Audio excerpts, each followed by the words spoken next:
Hey everybody, Brian coming back at you again. This week we have been talking about alignment of systems within your business to the outcomes that you're trying to get from your business. And today we're going to take that just a little bit further. We're going to talk about aligning key attributes within a system to the desired outcomes of that system. So let's go ahead and get into it.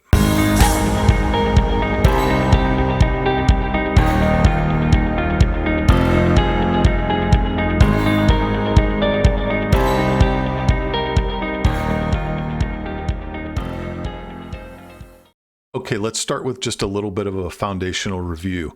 Every system in your business has key attributes. Okay, the main key attributes we're going to be talking about today include inputs, process steps, and outputs. In your system, you've got resources that you bring in, time, employee time, raw materials if you're making physical products, could be digital assets if you're more in the digital space. Every system in your business has inputs that you bring into that system. The system has a process. What are the steps that happen from the start to the finish to take those inputs and convert them into the outputs that the system creates? So that's the third key attribute, outputs. That system will generate one or more outcomes for your business. These are the things that ultimately happen because that system is running. A lot of times it has human emotion and feelings, thoughts, opinions, beliefs, etc., that are combined with the outputs that a system creates. Those are your outcomes that you're getting. We also have metrics, how you measure the different elements of your system. And then we have one or more system products. That is an output that gets created that then lives beyond the system that created it. Okay, so talking about alignment, we want to keep these things in mind. Talking about how we take a system and we look at the pieces of that system to make sure they are aligned with the outcomes that we're trying to get from that system. This is where process improvement and working on effectiveness and efficiency really start to come into play. Now we're actually talking about things that we can change to really improve how efficient we are, how effective we are. So let's start by thinking through, you have a system in your business. That system, you have desired outcomes for that system. You need to start, when we talk about alignment, you need to start with making sure you've got a clear outcome or outcomes defined for the system that you are thinking about. And remember, an outcome is really about why. A system will generate outputs. The outputs are the what. The outcome is the why. Why do you want those outputs that you're talking about creating with that system? There are a couple of things you want to keep in mind as you go through that documentation. The outputs that you're creating in a system are created by the inputs and the process steps. Okay, they are a function of the inputs that you have and the artifacts that you bring into your system, and then the things that you do, the steps along the way. So as you're going through, you can start to identify a relationship between specific inputs and process steps and the outputs that those inputs and process steps are creating. The reason that that's important is when we talk about actually getting different results or different outcomes and outputs from a system, we're going to have to change one or more inputs, or we're going to have to change one or more process steps. So understanding the relationship between those is important. And I want you to think about that as you go through documenting what are my inputs, what are my process steps, and what are my outputs. Another thing to keep in mind is that you might have outputs that are created by one step that become inputs into the next step. So it's very common to create some of the outputs that you're using later in a system at the beginning of that system. So once you have some good documentation and you understand the different key attributes of the system, there are 4 questions that you can start with to help you begin to understand where you have misalignment and where you need to readjust things to get better alignment. The first question that you can ask yourself for each of the inputs. Are those inputs needed to get the outputs that you're getting out of that system? A lot of times what you'll find is because there's an evolution that happens to business systems over time, you might establish a system that when you first put the system in place, you need certain inputs. And over time, because of shifts that you make in that system, some of those inputs are no longer relevant. But you didn't realize the shift that was happening and that those inputs were made irrelevant and they stay in the system. So this is an opportunity for you to identify inputs that you have in your system that you don't actually need anymore to create the outputs that you want or to create the outcomes that you want. So that's the first thing you want to start looking at is with all of your different inputs and things coming into the system, the resources that you're using, are there things that you can actually eliminate because they're not actually needed to create those outputs anymore? The next question you can ask yourself is around the process steps. Are the process steps correct for the outputs that you want? Very similar to inputs. So you're looking at inputs first, and then you're looking at the process steps in a very similar way for a lot of the same reasons. Again, when you start off a new system in your business, over time, that system is going to evolve. And you might be doing things that you no longer need to do in a system to actually get the outputs that you need. And you just haven't taken the time to identify those and take those out of your system. So looking at first the inputs, and then the second question, ask yourself about the process steps. Do you actually need all of those? The third area where you find a lot of opportunity, and the question you can ask is, do you have timing issues in your process?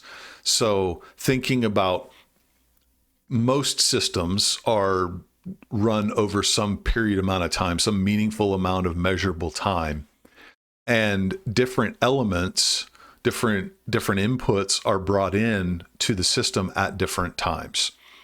So you think about an example of creating traffic or running a traffic system. You've got different attributes, different inputs that are required to actually run a traffic system. You've got an ad that gets created. You've got some copy that gets created. You've got images coming in. You've got all of these attributes or artifacts that are brought into your system to actually create traffic for your business. When you look at timing, what you're looking for is, are there periods where you have to wait?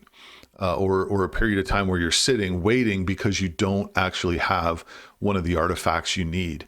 So if you are sitting and waiting for an ad to get generated and you can't actually move forward in that system, that is an opportunity for you to look at making adjustments to get better alignment across your whole system to make sure that it's actually running smoothly and that it's running efficiently. The next question you want to ask yourself, the fourth one, are there gaps in your system? So you're looking for things that you're not doing, process steps that you're not doing that you could do that would actually increase the value of the system or the value of the outputs of that system. You're looking for inputs that you could bring in that maybe you don't have today that would do the same thing. Looking at, can I do something different with my inputs that is going to give me a different result on the back end? So looking to identify things that are missing that you could add that will provide more efficiency or more effectiveness in the system itself. So just to summarize again quickly, the 4 question, do you need the inputs that you have to get the outputs that you want? Do you need all the process steps to get the outputs that you want? Do you have any timing issues where you're sitting and waiting for things that are causing delays in you running through that system? And then do you have any gaps or things that you should be doing that you're not doing? So those are our 4 questions. Once you've answered those, you're going to have a list of things that you could do to improve your system. And this is where it gets really important to prioritize. Okay, just because you've identified something doesn't mean you have to fix it, doesn't mean you should fix it. It's an opportunity for you to potentially make improvements to your system, but you don't You don't need to do all of that every time just because you identify it. What you need to do is you need to think about what is the amount of work involved in doing something and what is the return that you're going to get for doing that work. Everything is a mini ROI exercise. You're looking at how much time goes into fixing it, what's the real benefit coming out of it. So you might identify a gap that you know you could fill, but filling that gap is going to take you several hours, and really it will change some output that you're getting, but that change isn't actually meaningful to your business.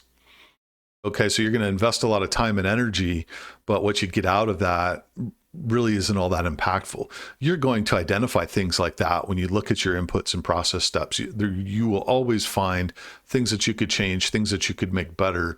But really, when we get serious about how does that change the outcomes, it's not all that meaningful to your business. So you need to prioritize first the items that you've identified that you could potentially address. And then once you have that prioritization, you can start making the improvements that you want to make. Now, here is one of my regular reminders that when you start changing things in your systems to improve them, you want to limit your changes. Don't try and make 10 changes at once. If you do that, it's going to get very difficult to understand which changes actually had a positive benefit and which ones had no benefit or even a negative benefit. So make one change, understand how that change impacts your system, positive or negative, and then you can either revert if you need to, go back to what you were doing before, or you can leave that change incorporated as part of how you run that system on a regular basis. And then from there, you can move on to the next, make another change, measure those results, and then decide how you're going to proceed. Continue to make changes until you get to a point where the items that you have left don't actually have a meaningful impact on that system, except that good enough is good enough, and move on to another system and repeat this exercise. Now, you can continue to do this as often as you want to. You can use this same way of thinking or addressing a system with any system in your business. It doesn't matter what part of your business it is. Again, this is one of the beauties of systems thinking, is that a system is always the same. It has the same attributes. It has the same functions in the way that the system itself works. It doesn't change from system to system. So you can use this approach in how you run your ads, how you do organic marketing, how you deliver products to customers, how you do some of your back office functions, hiring people, managing performance, all of those kinds of things. Anywhere in your business, you can use the same approach. So, as always, I've enjoyed being able to explain these concepts and hope you got something out of it. This one I know is a little bit, it's a little bit more technical, a little bit more geeky. There's a lot of words going back and forth, and it can be a little bit difficult to follow along at sometimes. I appreciate that. And thank you for sticking with it. As always, if something didn't quite make sense to you, you can reach me online, send me a message either through email or a message on your preferred social channel, and I will be sure to get back to you. So thanks for tuning in, and we will see you online.